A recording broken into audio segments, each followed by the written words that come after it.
Good afternoon. I'm Danny Smith. I'm the sports editor of the Starkville Daily News, and Joel Coleman's our beat writer for Mississippi State Sports. And we're trying to transition into basketball, but Joel, it seems like there's always a story that comes up during the day that puts our focus back on football for a little while. And it happened today with Colin Hill announcing he was going to make himself available for the NFL draft and won't be returning for his senior season. We'll be playing in the bowl game at the Music City Bowl, but he won't be doing anything else with the Bulldogs beyond that, apparently. No, and back to what you were originally talking about, football's 12 months a year. It's never the off season with football. We'll have only less than a week now away from early signing day for football and stuff, and there's another signing day a couple months after that and stuff, and then you go right into spring football, and it just never stops. So Right. It's just one of those deals. But you're right, Colin Hill announcing on Thursday that he's going to head to the NFL draft.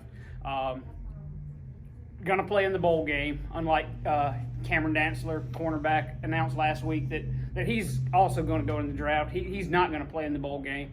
What a year for Colin, though, to lead the SEC in rushing. And, I know that everybody that roots for the maroon and white would love to see Colin Hill back one more year. That's a humongous loss for Mississippi State offensively. But when you are a running back, your shelf life, you never know when that shelf life is going to be over with. And Colin Hill has a chance after the monster year that he's had to go and get paid for all these licks he's taken. He has a chance to go make life-changing money, and you can't fault a guy, particularly a running back. You never know when you're going to get hit in the knee and tear an ACL or something like that. You never know when that kind of stuff can happen. The clock's kind of ticking for a running back, and so you can't blame someone that had the year that Colin Hill had to go ahead and begin that professional career, and you just can't blame him. I'll pat him on the back too for going ahead and playing in this bowl game. You saw a couple of Bulldogs do that last year, Yep. and Jeffrey Simmons and Montez Sweat did it, and that's not a knock on Cam Dantzler either. I wouldn't blame Colin if he did play in the bowl game at this point either. I don't blame Cam Dantzler for not playing in the bowl game. These people, this is their livelihood from now on. Cam Dantzler, for example, he's a father. He's got a son now. He's got a family to provide for. If he goes out there in the Music City Bowl and rips something and his career's over in a game that, quite frankly, State wants to win it, but in the grand scheme of things, a Music City Bowl, if you win it or lose it, does it matter all that much? State obviously wants to win the game, Right. but for Cam Dantzler's purposes, it's kind of a meaningless game. So you can't blame a guy for not doing it when you're projected to be like Cam is. Some have had him as high as the first round, but I think more consistently it's a second or third round kind of deal. But either way, it's a credit to these guys if they love Mississippi State enough that they want to play in it, but I don't think any less of anybody that wants to, prepare for their livelihood and kind of protect themselves either. But yeah, so Cam, like you said last week, he's gonna go to the NFL draft. Colin on Thursday says he's going to the NFL draft. A couple guys that I think have the potential to add to State's already pretty successful right now. Right. NFL representation, whether it's Dak or Fletcher Cox or Chris Jones or Jeff Simmons, fill in the blank. There's a lot of Bulldogs doing well in the NFL right now, and those two, Colin and Cam, they have a chance to add to that. And, I guess there's an opportunity there, too, if a Willie Gay, somebody might decide. I'd be surprised, given that Willie only played in 4 games this season, Yeah. but you never know. But right now, Cam and Colin are the two juniors that have announced that they're wrapping it in maroon and white, so to speak. I guess Cam already has. He's not going to play in the bowl game. Right. One more for Colin.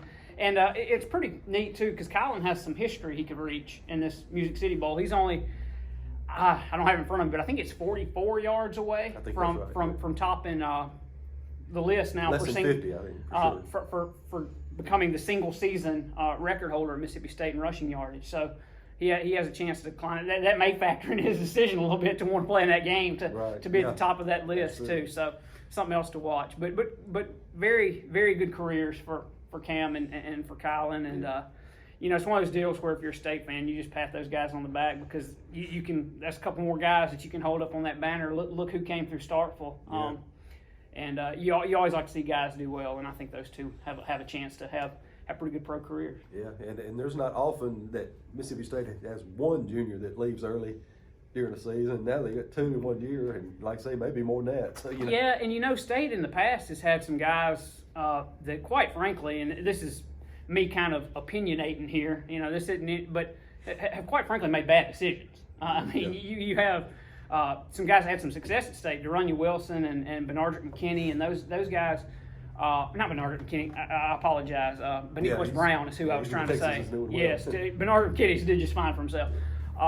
Beniquas Brown and De'Runnya Wilson were a couple of guys that should have come back another year and didn't get drafted, and just it didn't work out for them. I don't think that Cam and Kylan's going to have that issue. I think those will be a couple of guys that are going to find a landing spot and have a chance to make an impact at the NFL level. If they're healthy, they'll be an asset to any team that takes them in the draft for sure. But we'll transition to basketball a little bit and talk about the men's team, maybe touch on the women just a little bit, but both are well into their seasons now. The women have played 10 games, and the men have played 8, I believe. Both have lost a couple of games, but Ben Howland had a media session today. They're getting ready to go into the holidays. Exams, I think, are over for student athletes now, so the focus is on the game now. They'll be practicing over the next few days, getting ready for some games over for Christmas break. Yeah. The men, of course, they'll play Kansas State coming up on Saturday, and men really need to bounce. Well, I guess both teams trying to bounce back a little bit here. Men wasn't really a great showing against Louisiana Tech the other night. They're in just such a weird part of their schedule right now, where they played on November the 24th. They had an 11-day break. They played Louisiana Tech, and from the Louisiana Tech game until Saturday, I think it's about a 9-day break. So they had like one game in a 3-week span. You had finals in there. State had kind of front-loaded its schedule a little bit, trying to, because originally Ben Howland had thought that Nick Weatherspoon was only going to have to miss 5 games. So he had loaded up the front part of that schedule to try and get those 5 out of the way so that Nick Weatherspoon could play against Villanova. And as it turned out, Nick's missing 10 games, so none of that mattered. So you wound up with this long gap and just one game in the middle of it. And so it's a weird part of the schedule. And the one game that they played and lost to Louisiana Tech, it was kind of bad timing, too. I mean, it was right in the middle of finals. They were rusty already from not playing for 11 days, and then some of them had finals. Ben Howland was telling us on Thursday that Robert Woodard, if you'll remember, did not have a good game against Louisiana Tech, and he was telling us that Woodard actually admitted to him later that he had pulled an all-nighter the night before that game. So he was basically on fumes in that game, studying for finals and doing everything. And Howland actually told us after the Louisiana Tech game, in hindsight, he wished he had scheduled that game a day or two earlier than they had, but it was kind of too late. So it just was what it was. State didn't play well. They didn't play well defensively. And they lost the basketball game to a team that probably they're better than. And you look around the SEC, a lot of teams, pretty much everybody, from Kentucky down the list, you go on down the list, everybody in the SEC this year has a loss or two that they just probably shouldn't have had. And Louisiana Tech's team, though, that actually they're projected to be in the NCAA tournament. It's not like that's a killer loss for Mississippi State. It's just a team that they probably were better than, and State would like to see a better effort. And Howland, to his credit, and of course you don't expect him to say anything other than this, but he said on Thursday that he expects to see a much different group on Thursday against Kansas State. And for the women, to talk about them for just a minute, it's kind of the same schedule for them. They've had some layoffs, and they've had some time where they haven't played either, and they've had to go to Canada, and then they've had a 21-hour trip to get back home, and that really kind of messed with their schedule. And then they had to get right back on the court against the West Virginia team that's really, really good, and they got ranked this week.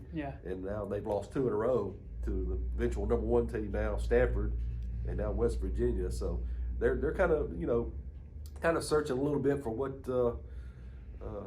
they haven't lost 2 in a row in a while. In fact, they haven't lost more than 3 games in the season in 2 or 3 years. It's been a while. So this is very uncommon for them. But if I know Vic Schaefer and his staff, they'll get some things figured out. Very young and inexperienced team. And Jessica Carter is taking up for Tierra McCowan, and she's doing well, averaging a double-double. But Coach Schaefer is looking for some more things out of her, and then we'll just have to kind of wait and see. But football bowl games are coming up soon, and that's always an exciting time during the holidays. You can get with your family and enjoy some good college football. But basketball, there's some basketball too. Holiday tournaments going on all over the place. So plenty of sports to whet your appetite, but it's going to be mighty interesting to see. But again, my name is Danny Smith, sports editor, Starkville Daily News. Joel Coleman joined me today. He's our MSU beat writer, and we'll see y'all next time.